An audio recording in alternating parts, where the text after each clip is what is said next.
दो गोलों का आयतनों का अनुपात दे दिया इतना, ठीक है। तो ये बताइए दो गोलों का जो आयतनों का अनुपात दिया बच्चों, यानी V1 अनुपात V2, V मतलब वॉल्यूम होता है आयतन, तो पहले वाला V1 दूसरा वाला V2, इनका अनुपात मतलब बट्टे में, अनुपात का मतलब बट्टे में होता है, ठीक है।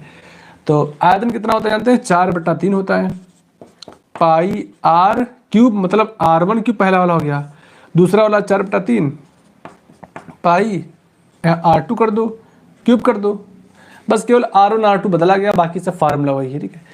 अब बताओ भैया, सब लोग जल्दी जल्दी बताते रहे, V1 मतलब पहला वाला आयतन कितना दिया, 27 रख दो, और V2 कितना दे दिया है, 64 दे दिया है ना। 4/3 पाई से 4/3 पाई कट गया है ना, क्या मिला, R1 क्यूब बटे R2 क्यूब। अब आप देख रहे हैं बच्चों, R1 क्यूब और R2 क्यूब मिला कितना, 27/64, ये तो मिला बच्चों। तो ये बताओ भैया, सब लोग ध्यान से सुनिए मेरी बात, यहाँ क्यूब है यहाँ भी क्यूब है, इनको हम एक साथ ऐसे लिख लें, क्या करें, एक साथ से कर लेना, एक साथ क्यूब कर लें, इस पर भी क्यूब इस पर भी क्यूब, एक साथ क्यूब कर लिया गया, 27 क्या मिल गया, 64 मिल गया, ठीक है। आगे आप लोग देखेंगे जल्दी जल्दी, R1 R2 जो हो जाएगा, समझिए आप लोग, ये बाबू जब ये 3 है ना, जब इधर आएगा तो ये घनमूल हो जाता है, यानी कि इसका क्या निकालो, घनमूल, क्या निकालो, इसके यहाँ से हम मिटा दे रहे हैं, ठीक है। क्या निकालो बच्चों, इसका निकालो घनमूल, ठीक है, यानी कि 27 और 64 का घनमूल का मतलब यहाँ 3 कर दो, अंडर रूट में 3 हो जाएगा, ठीक है। अब निकलेगा कैसे, देखो R1 इक्वल हो जाएगा 64, 27 को 3 गुणे 3 गुणे 3, 64 को 4 गुणे 4 गुणे 4, सॉरी हाँ हो तो गया, 3 त्रिका 9 3 27, 4 चौक 16 चौके 64, हो तो गया ना। अब आगे आप देखेंगे, अब यहीं पर लगा दे रहे हैं ऊपर, देखिए आप, तो R1/R2 इक्वल आ गया, जोड़ा देखो 3 3 का जोड़ा, क्यों, क्योंकि यहाँ पर घनमूल है, जब वर्गमूल होता तो 2 का जोड़ा, घनमूल का 3 3 जोड़ा, ठीक है। तो जोड़ा निकलेगा, बाहर हो गया, और इसका ये भी जोड़ा पूरा हो जाएगा, ये भी 4 बाहर हो गया, यानी R1/R2 का मान बच्चों कितना गया, 3/4। मुझे मान कितना निकालना है, क्षेत्रफलों का अनुपात, किसे निकालना है, क्षेत्रफलों का अनुपात निकालना है, ठीक है। तो अब क्षेत्रफल के लिए क्या हो जाएगा, इसको आप देखिएगा, इसका जल्दी से आप स्क्रीनशॉट ले लें 1 मिनट के अंदर जी। तो अब देखिएगा,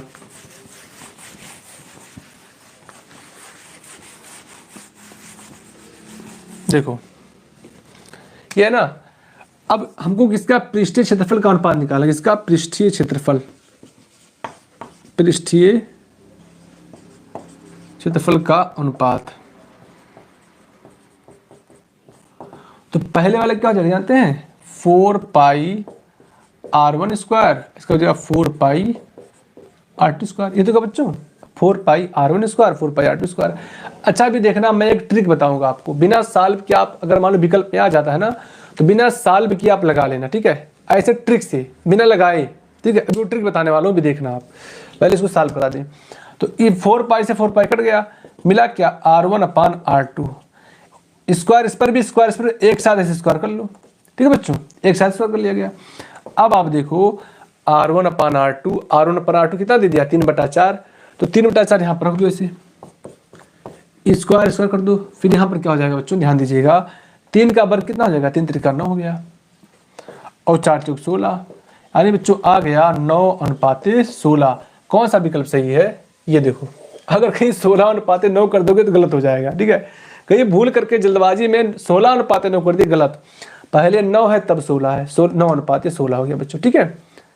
इसको मैं ट्रिक से बताने वाला था, उस ट्रिक को आप देखो, पलक झपकते आंसर, पलक झपकते आंसर, बिना लगाए आंसर बच्चों दिखेगा। जब आयतन देगा, क्या देगा, आयतन से मान लो 27, आयतन ना, आयतन के बाद कहीं भी कभी भी दे देगा, कुछ करना ही नहीं, ऐसे बिना देखे कर लेना। जब आयतन देना ना, आयतन देगा ना, तो ध्यान देना बच्चों कि इसका घनमूल कितना होता है, तो कहोगे 3 त्रिक 3 होता है, और 64 का वर्गमूल 4 होता है, ठीक है। देखो 3 त्रिका 9 त्रिक 27, आयतन देगा तो हमें हमेशा घनमूल निकालना, क्या निकालना, घनमूल, यानी कि क्यूबिक रूट निकाल लेना आप, ठीक है।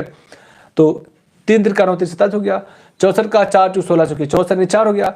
अब जब क्षेत्रफल पूछेगा, क्या पूछेगा क्षेत्रफल, तो इसका स्क्वायर कर दो, 3 का स्क्वायर 9, 4 का स्क्वायर 16, बताओ बिना लगाए आंसर। ठीक है, अगर कोई हमसे पूछता कि सर इसका आंसर बता दिए, मैं बिना देखे बता देता, ठीक है, बिना लगाए। ठीक है, तो यह कब हो पाएगा, जब आप मेहनत करोगे तभी हो पाएगा। ठीक है जी, तो आप देखिएगा। अच्छा मान लो ये ना पूछता, अगर कहता कि यहां पर उनके, यहां पर बदल देते, यहां पर कहता उनके त्रिज्याओं, उनके त्रिज्याओं का अनुपात, उनके त्रिज्याओं का अनुपात, तब इसका केवल घनमूल निकालो 3, इसका घनमूल 4, बस आंसर ही हो गया। जब त्रिज्या कहेगा तो इसका घनमूल निकाल लो, आंसर आ गया, ये वाला आंसर हो जाएगा। और जब क्षेत्रफल कहेगा तो क्या कर लेंगे, उसका स्क्वायर कर देने से क्षेत्रफल आ जाएगा। ठीक है बच्चों जी, तो इसमें विकल्प कौन सा सही हो जाएगा, ये सही हो जाएगा। ठीक, जब त्रिज्या का अनुपात कहेगा ये हो जाएगा, क्षेत्रफल का अनुपात कहेगा बच्चों तो स्क्वायर कर देंगे। ठीक है जी, तो ठीक है, अगला क्वेश्चन आप लोग देखें।